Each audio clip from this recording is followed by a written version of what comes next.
아침에도 또 말씀과 기도로 하루를 시작하는 여러분 가운데 주님의 크신 사랑과 은혜가 함께 하시기를 축복합니다. 우리 시간 다 같이 찬송하면서 오늘 토요일 새벽기도 시작하는데요. 390장 예수가 거느리시니 우리 다 같이 찬송 부르고 새벽기도 시작하겠습니다. 예수가 거느리시니 즐겁고 평안하구나. 주야의 자국 깨는 곳 예수가 거느리시네. 주 날 항상 돌보시고 날 친히 거느리시네. 주 날 항상 돌보시고 날 친히 거느리시네. 때때로 괴로움 당하면 때때로 기쁨 누리네. 풍파 중에 지키시고 평안히 인도하시네. 주 날 항상 돌보시고 날 친히 거느리시네. 주 날 항상 돌보시고 날 친히 거느리시네. 내 주의 손을 붙잡고 천국에 올라가겠네. 괴로우나 즐거우나 예수가 거느리시네. 주 날 항상 돌보시고 날 친히 거느리시네. 주 날 항상 돌보시고 날 친히 거느리시네. 이 세상 이별할 때에 마귀의 권세 이기네. 천국에 가는 그 길도 예수가 거느리시네. 주 날 항상 돌보시고 날 친히 거느리시네. 주 날 항상 돌보시고 날 친히 거느리시네. 다시 기도하시겠습니다. 주님의 은혜를 감사드립니다. 우리들에게 새로운 한 날 허락하여 주시고 또한 주님의 은혜 안에서 말씀과 기도로 하루를 시작해 하시니 감사를 드립니다. 지금 우리가 찬송한 것처럼 예수가 거느리시니 즐겁고 평안하구나. 주님의 그 인도하심에 의지하고 그 주님의 언약 안에 온전히 붙들림 받은 우리 모두의 삶이 될 수 있도록 인도하여 주시옵소서. 주님이 이끄시는 곳에 순종하며 나가는 순종의 백성들 되게 하여 주시고 그 길 끝에 우리에게 주어질 그 영광의 면류관을 바라보며 소망 가운데 담대히 걸어나가는 주님의 백성들로 삼아 주시옵소서.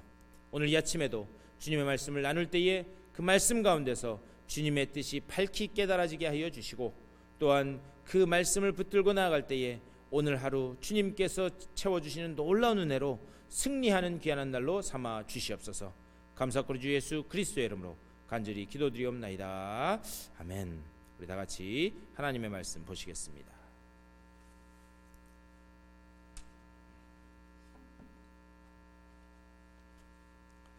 오늘 사무엘하 17장 말씀 보시겠습니다. 우리 사무엘하 17장 우리 5절 말씀부터 보시겠습니다. 5절부터 14절까지 우리 다 같이 화면을 보시면서 우리 한 목소리로 받들어 읽겠습니다. 압살롬이 이르되 아렉 사람 후세도 부르라. 우리가 이제 그의 말도 듣자 하니라. 후세가 압살롬에게 이르매 압살롬이 그에게 말하여 이르되 아히도벨이 이러이러하게 말하니 우리가 그 말대로 행하랴.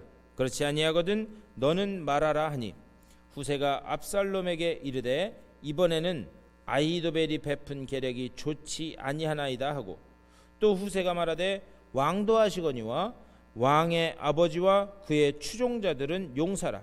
그들은 들에 있는 곰 새끼를 빼앗긴 것 같이 격분하였고 왕의 부치는 전쟁에 익숙한 사람인즉 백성과 함께 자지 아니하고 지금 그가 어느 굴에나 어느 곳에 숨어 있으리니 혹 무리 중에 몇이 먼저 엎드러지면 그 소문을 듣는 자가 말하기를 압살롬을 따르는 자 가운데에서 패함을 당하였다 할지라.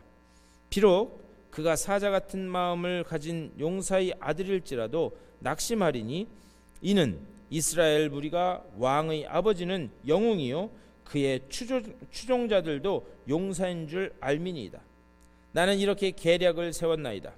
온 이스라엘을 단부터 부엘세바까지 바닷가의 많은 모래같이 당신께로 모으고 친히 전장에 나가시고 우리가 그 만날 만한 곳에서 그를 기습하기를 이슬이 땅에 내림같이 우리가 그의 위에 덮여 그와 그 함께 있는 모든 사람을 하나도 남겨두지 아니할 것이요 또 만일 그가 어느 성에 들었으면 온 이스라엘이 밧줄을 가져다가 그 성을 강으로 끌어들여서 그곳에 작은 돌 하나도 보이지 아니하게 할 것이니이다 하매 압살롬과 온 이스라엘 사람들이 이르되 아렉 사람 후세의 계략은 아히도벨의 계략보다 낫다 하니 이는 여호와께서 압살롬에게 화를 내리려 하사 아히도벨의 좋은 계략을 물리치라고 명령하셨음이더라. 아멘. 오늘 또 이 말씀 가지고 말씀 나누도록 하겠습니다. 우리 오늘 17장 말씀 읽었는데요. 이 17장은 어제 묵상한 이 16장 말씀과 내용적으로 얽혀 있는 것을 볼 수가 있습니다. 우선 어제 말씀 16장. 16장의 내용은 뭐냐? 다윗이 저지른 그 죄에 대해서 하나님께서 아주 자세하게 그가 사람들에게 어떤 고통을 주었는지 또 하나님께 대해 어떤 무서운 짓을 했는지 그것에 대한 그 장면들을 아주 엄하게 이 다윗에게 보여주십니다. 그리고 그 대표적인 사건이 무엇이었는가? 바후림에서 벌어진 그런 사건이었어요. 시므이가 바후림까지 쫓아와서 피 흘린 자여, 피 흘린 자여, 사악한 자여 이렇게 하면서 아주 심한 조롱을 했다는 거죠. 그런데 이 바후림이 어떤 것인가? 사무엘하 3장 말씀을 보면은 다윗이 자신이 버린 그 미갈을 다시 데려오라고 할 때 이미 재혼을 한 그 이 미갈의 남편이 바후림까지 울면서 쫓아왔다라는 거죠. 바로 그곳에서 이 다윗은 시므이라는 사람을 통해서 심한 모욕을 당하는 거예요. 또 아버지를 반역한 그 압살롬이 백주대낮에 아버지의 후궁들을 범하는 일이 벌어집니다. 이 일은 다윗의 신하였던 아히도벨의 계략에 의해서 벌어진 일입니다. 다시 말하면 이 다윗의 책사였던 이 지략가였던 아히도벨이 압살롬에게 넘어가서 이런 엄청난 계략을 조언해서 벌어진 일이에요. 근데 어제도 말씀드렸지만 이 일들은 이미 다윗이 나단 선지자로부터 하나님의 그 심판의 말씀을 받을 때에 그때 이미 벌어진 일이었습니다. 너는 죄를 은밀하게 버렸을지라도 하나님께서는 온 천하에 드러나서 내 죄가 다 드러나게 그래서 그 죄의 열매가 무엇인지를 보게 할 것이다. 그것을 말씀하셨습니다. 하나님 다윗이 저지른 그 범죄의 그 현장 그것을 끔찍하게 기억하게 하심으로 인해서 어떻게 하는가? 다윗을 계속해서 찌르시는 거예요. 그리고 오늘 17장에 와서 그 다음 계획을 압살롬이 아히도벨의 조언을 따라 실행을 하게 됩니다.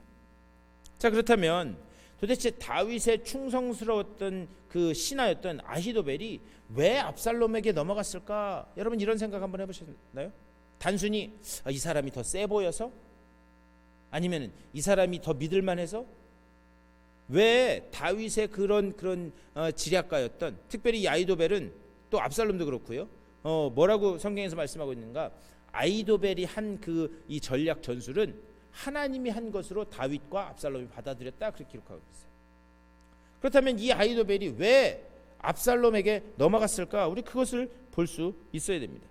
사무엘하 11장 말씀을 보면요.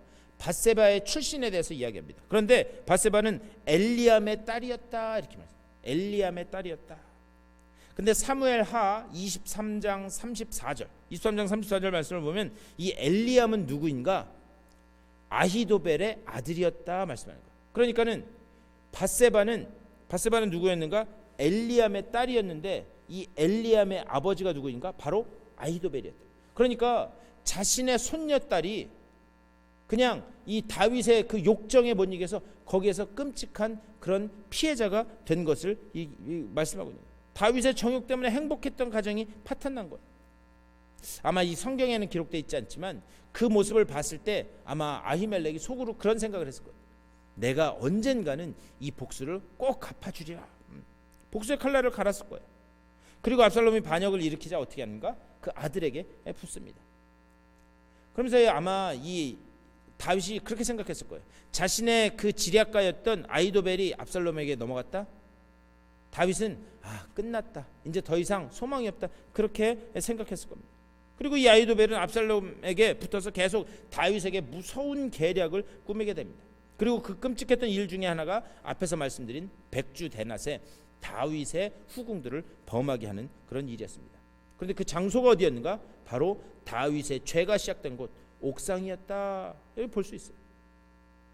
그리고 나서 1절부터 오늘 읽은 말씀 17장 1절부터 4절까지 말씀 거기 보면요 아히도벨이 압살롬에게 다른 조언을 이야기합니다. 그 내용이 뭐냐? 내게 병사 12,000명만 주면 내게 병사 12,000명만 주면 내가 다윗을 완전히 뿌리 뽑겠다. 그 이야기를 합니다. 그리고 압살롬을 포함한 모든 사람들이 뭐라고 이야기하는가? 그거 참 좋은 방법이다. 내가 끝까지 추적해서 다윗을 멸하겠다라고 했을 때 모든 사람들이 참 좋은 생각이다. 그렇게 이야기를 해요. 그런데 여기서 압살롬이 갑자기 뜬금없이 한 가지를 더 제안을 합니다. 뭐냐? 그것이 바로 5절 오늘 우리가 읽은 5절 말씀. 5절에서 이렇게 말씀합니다. 압살롬이 이르되 아렉 사람 후세도 부르라. 우리가 이제 그의 말도 듣자 하니라. 후세를 부르라. 그렇다면 이 후세는 누구인가?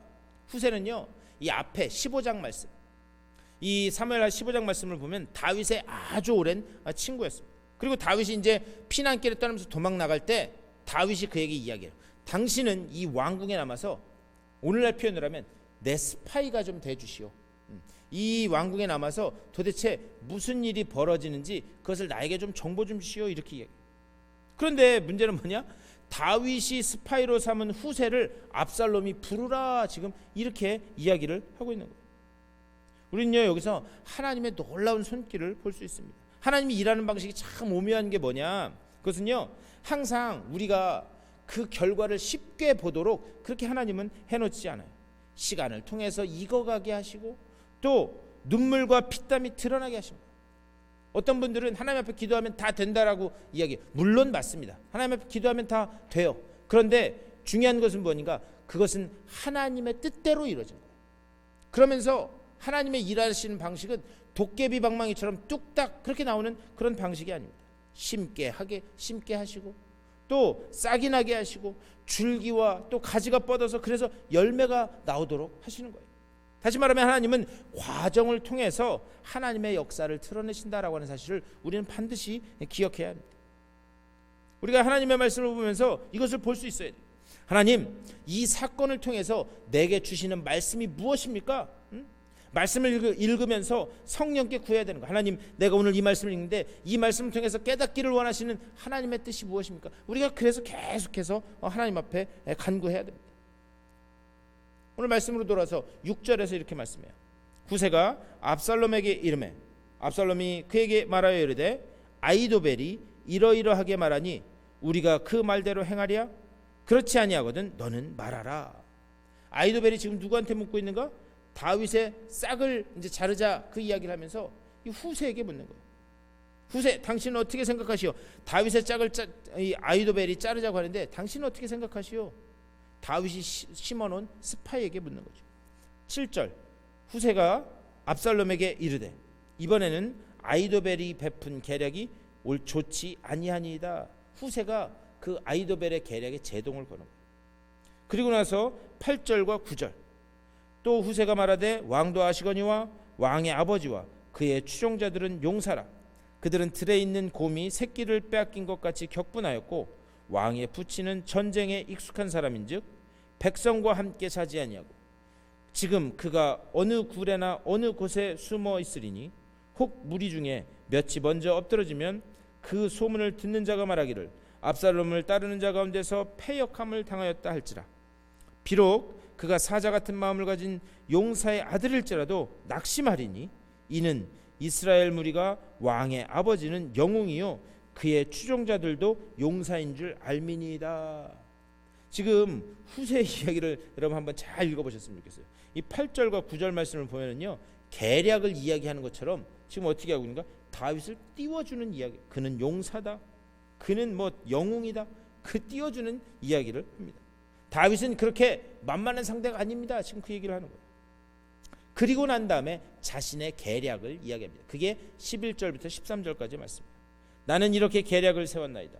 온 이스라엘을 단부터 부엘세바까지 바닷가에 많은 모래같이 당신께로 모으고 친히 전장에 나가시고 우리가 그 만날 만한 곳에서 그를 기습하기를 이스리 땅에 내림같이 우리가 그의 위에 덮여 그와 함께 있는 모든 사람을 하나도 남겨두지 아니할 것이요 또 만일 그가 어느 성에 들었으면 온 이스라엘이 밧줄을 가져다가 그 성을 강으로 끌어들여서 그곳에 작은 돌 하나도 보이지 아니하게 할 것이니이다.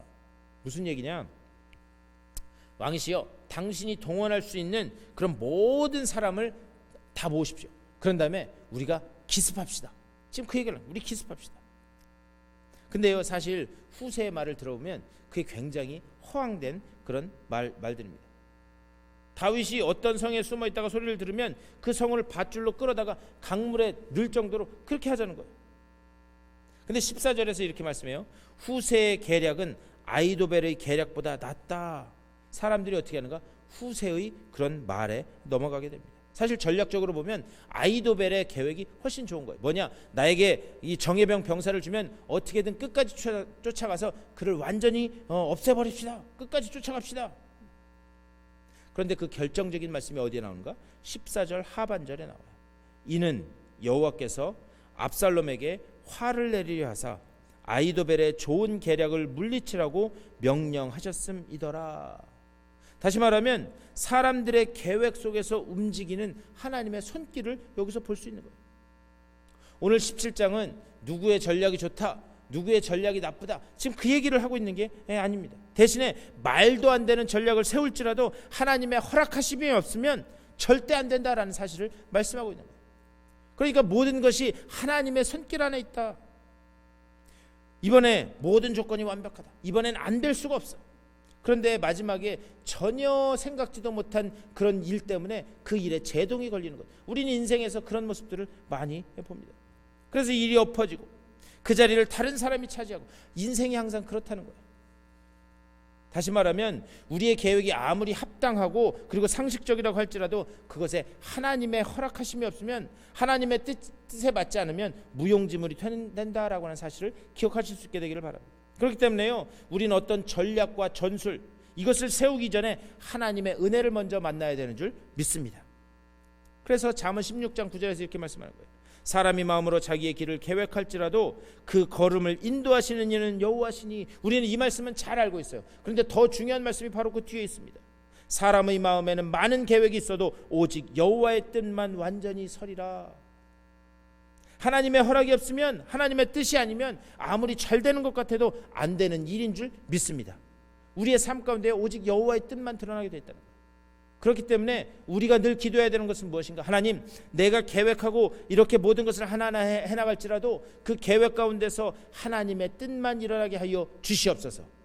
그것을 놓고 우리가 기도하며 하나님의 뜻을 구하며 나아갈 때 하나님께서 그 끝에 온전한 승리를 맛보게 하실 줄 믿습니다. 오늘 이 아침에도 말씀을 생각하면서 기도할 때 하나님, 나의 뜻이 하나님의 뜻과 일치되게 하여 주시옵소서. 나의 걸어가는 길과 계획과 그 삶 속에서 오직 하나님의 뜻과 주님의 영광만이 드러나게 하여 주시옵소서. 이렇게 기도하심으로 오늘 하루도 이 말씀 안에서 승리를 맛보시는 여러분 다 되실 수 있게 되기를 주님의 이름으로 간절히 축원합니다. 우리 다 같이 기도하시겠습니다. 기도하실 때 그렇게 기도하셨으면 좋겠어요. 하나님, 나의 계획이 하나님의 뜻과 일치되게 하여 주시고 그리고 내 뜻이 아니라 하나님의 뜻만이, 하나님의 영광만이 드러나는 내 삶이 되게 하여 주시옵소서. 하나님의 뜻만이 온전히 드러나게 하여 주시옵소서. 그렇게 기도하시고 또 여러분의 삶을 놓고 기도하시고 교회 이전 문제를 위해서 기도하시고 또 주변에 우리 아픈 분들을 위해서 기도하시고 여러분들의 삶의 자리로 돌아가시도록 하겠습니다. 우리 다 같이 기도하겠습니다. 주님의 크신 사랑과 은혜를 감사드립니다. 아버지여, 오늘 이 아침에도 말씀으로 하루를 시작해 하시니 감사를 드립니다. 아버지여, 우리가 지금 말씀을 나눈 것처럼 사람의 마음에는 많은 계획이 있어도 오직 여호와의 뜻만 완전히 서리라. 하나님의 허락이 없으면, 하나님의 뜻이 아니면 아무리 잘 되는 것 같아도 안 되는 줄 믿습니다. 아버지여, 우리가 오직 하나님의 그 허락하심을 구하고 여호와의 뜻만 우리의 삶 가운데 온전히 들어서도록 기도하며 나아가는 우리들이 될 수 있도록 인도하여 주시옵소서. 하나님의 뜻에 일치하게 하여 주시고 하나님이 말씀하실 때 온전히 순종하는 우리들의 삶이 될 수 있도록 주여 붙잡아 주시옵소서. 나의 걸어가는 길과 그 계획 속에 하나님의 뜻이 드러나게 하여 주시옵소서. 특별히 우리 교회 이전의 문제를 놓고 기도하는 가운데 있사오니 아버지, 정말 우리가 이 가운데 하나님의 뜻을 구하게 하여 주시고 하나님이 가라고 하는 곳에 가고 서라고 하는 곳에 서며 우리의 이 모든 계획을 통하여 주님의 영광만이 드러나는 귀한 우리들의 삶이 계획이 될 수 있도록 주여 인도하여 주시옵소서. 오늘도 말씀으로 하루를 시작한 저들 가운데 주님 함께하여 주시고 저들을 찾아가 주셔서 위로하시고 용기 주시고 주님 주시는 힘으로 승리하며 나아가는 귀한 날 될 수 있도록 인도하여 주시옵소서. 아버지, 정말 병자들을 찾아가시사 주님의 치유의 손길을 맛보게 하여 주시고 아버지, 정말 그들의 그 놀라운 회복을 바라보며 하나님의 살아계신 손길을 볼 수 있는 우리들이 될 수 있도록 주의 아버지 붙잡아 주시고 인도하여 주시옵소서. 아버지, 오늘 하루의 삶을 통하여서도 주의 영광만 드러나고 주님의 온전히 그 은혜의 말씀만이, 주의 그 능력만이 살아나는 귀한 날 될 수 있도록 주여 붙잡아 주시고 좀 인도하여 주시옵소서. 주님 함께 하심을 보게 하여 주시옵소서.